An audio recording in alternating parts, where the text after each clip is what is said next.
шумном, переполненном ресторане «Луна дай Маре» вечер шел своим чередом. Мелодия саксофона, звон бокалов, разговоры клиентов — все сливалось в один гул, в котором терялся даже голос самого администратора. Марина, молодая официантка с аккуратно собранными в пучок каштановыми волосами, ловко балансировала между столами, неся подносы с блюдами.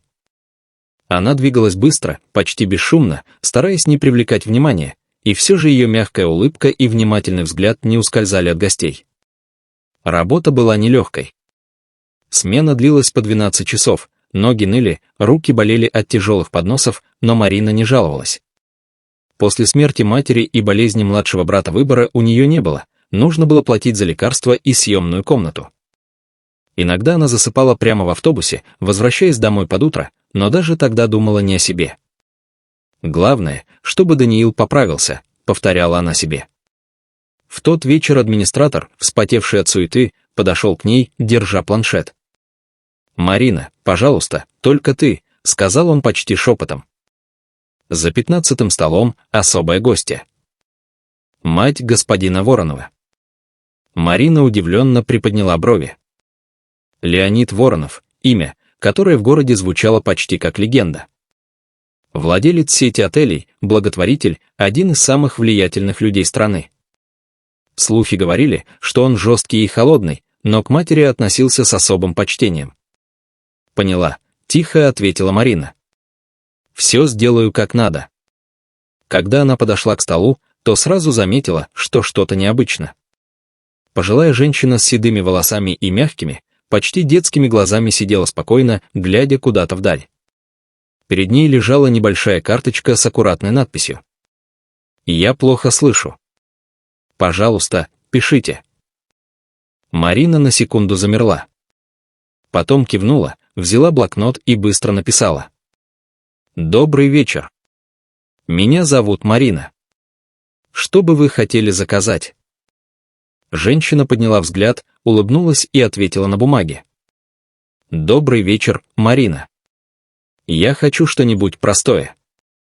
Может, суп и чай?» Девушка написала в ответ. «Конечно. Сейчас принесу.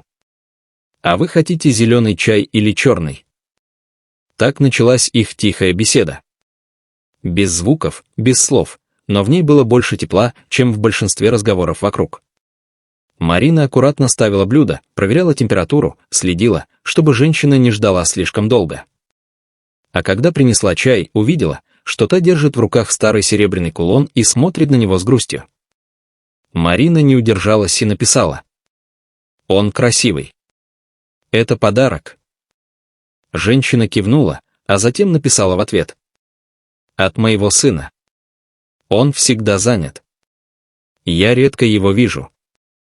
Этот кулон — напоминание, что я у него все же есть». Марина почувствовала, как ком подступает к горлу. Она знала, каково это — быть одинокой. «Наверное, он вас очень любит», — написала она. Женщина ответила. «Любовь — это не слова. Это то, как ты смотришь, как слушаешь. А он давно не смотрит и не слушает». Эти слова задели Марину глубже, чем она ожидала. Она вспомнила, как часто сама ловила взгляды людей, которые не догадывались, что она почти ничего не слышит. С тех пор, как в детстве у нее начались проблемы со слухом, она научилась читать по губам, носить крошечный слуховой аппарат, скрывая его под волосами. Никто на работе не знал. Она просто делала вид, что все слышит, и старалась внимательнее смотреть в глаза.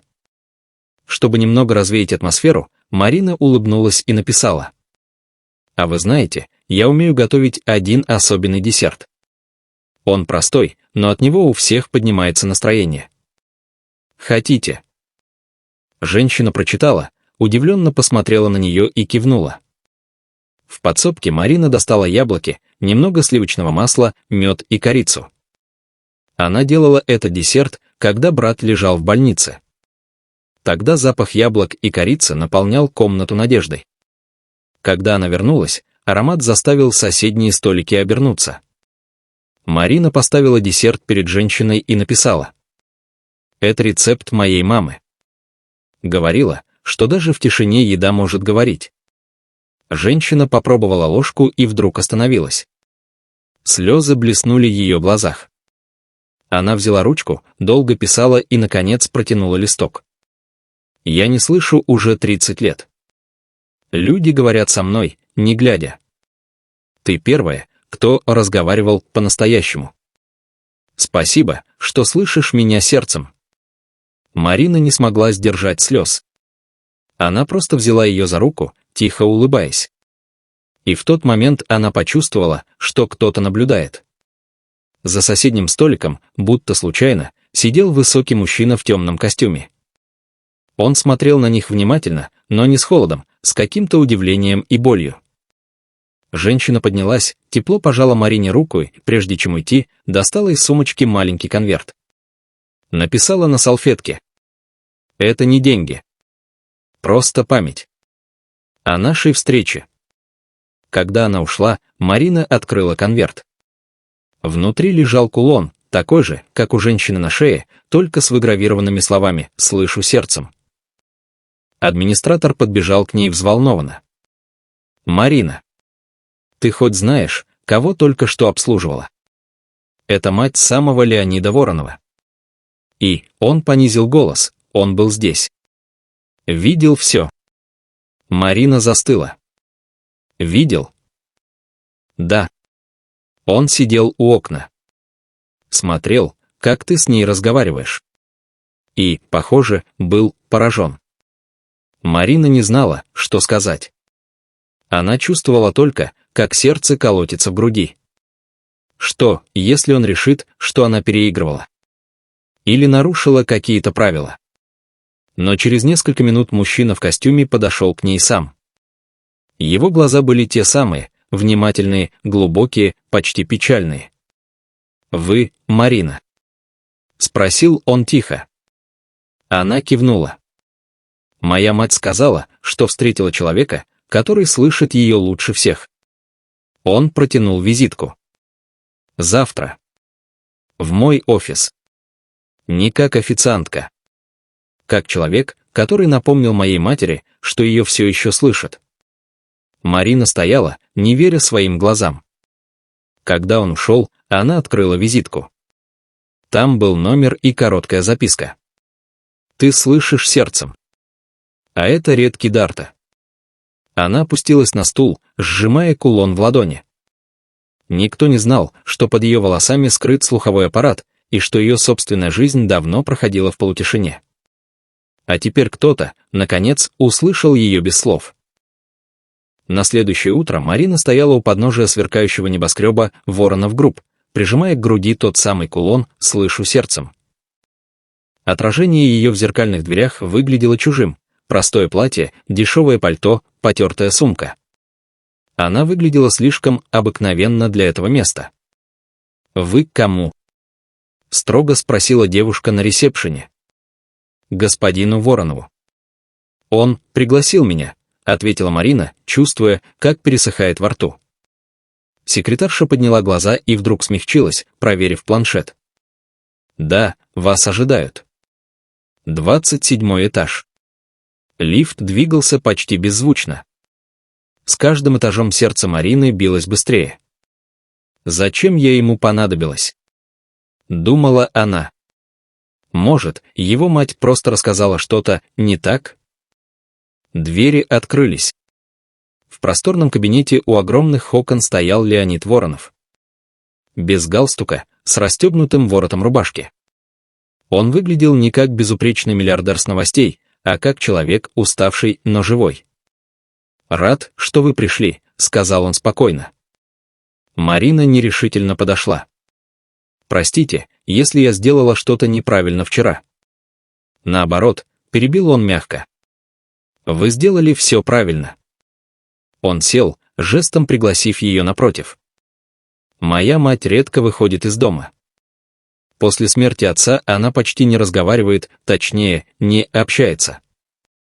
Я пытался, врачи, сиделки, волонтеры. Никто не смог вернуть ей радость. А вы смогли. За один вечер». Он замолчал, задумчиво глядя в окно. «Я не понимаю, как». Марина опустила глаза и тихо ответила. Я просто смотрела на нее, как на человека.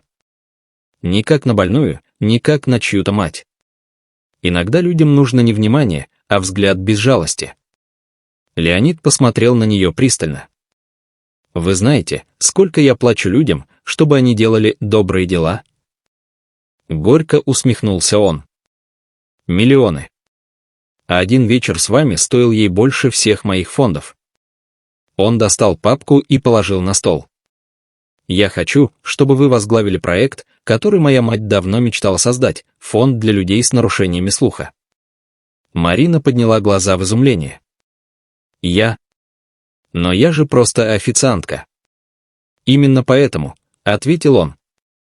Вы знаете, каково это — быть простой. Люди, которых мы хотим помочь, такие же.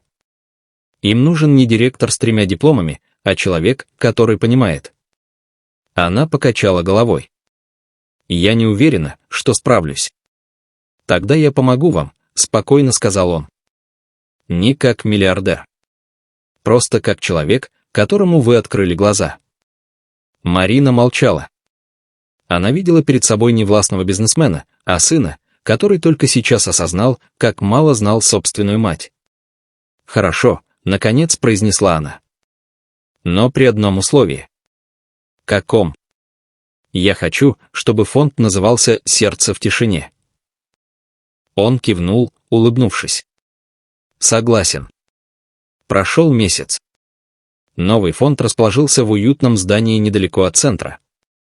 На стенах картины, написанные детьми с нарушениями слуха, в холле мягкий свет, тихая музыка, которую чувствовали вибрацией. Марина теперь носила скромный деловой костюм, но в душе оставалась той же девушкой, что бегала с подносом. Она нанимала сотрудников, людей, у которых тоже были проблемы со слухом. Вместо скучных анкет она просто спрашивала. Что вы чувствуете, когда вас не понимают? Каждый день приносил новое. Письма благодарности, просьбы о помощи, дети, впервые научившиеся произносить «мама» жестами. А Леонид все чаще приходил, то помочь с документами, то просто выпить кофе. Он слушал Марину внимательно, не перебивая, и впервые в жизни говорил не деловым тоном, а мягко, почти доверительно. Однажды вечером, когда все уже разошлись, они остались вдвоем. В окне отражались огни города. Марина смотрела вниз на шумные улицы. «Знаете», — сказала она, — «когда я потеряла слух, мне казалось, что жизнь кончена.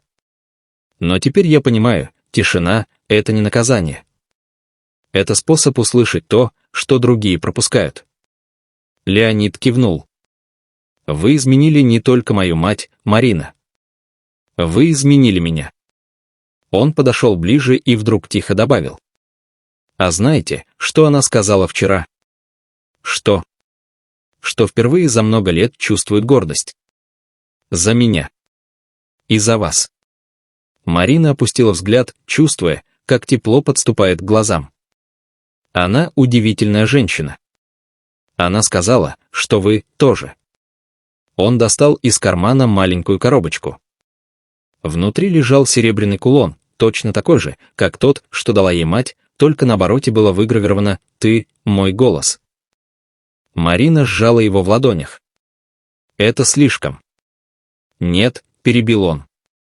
«Это просто спасибо». Она посмотрела на него и впервые заметила, что его глаза больше не казались холодными. Там была жизнь, эмоция, какая-то искренняя благодарность.